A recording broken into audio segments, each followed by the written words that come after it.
Cell phone lockers are available with easy-to-use resettable combination locks for keyless applications.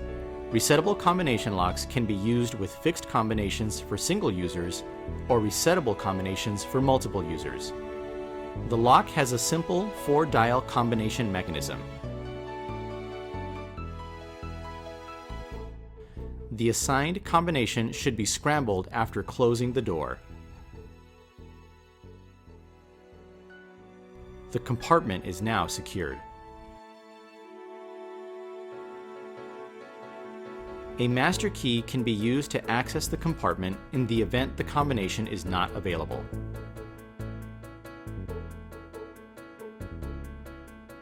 To recover the previous combination to reset the lock, push the decode lever up on the back and hold it in place.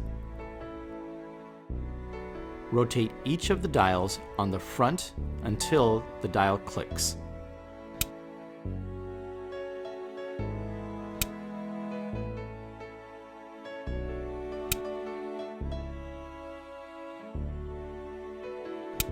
Release the decode lever. The previous combination has now been recovered and the lock can now be reset with a new combination.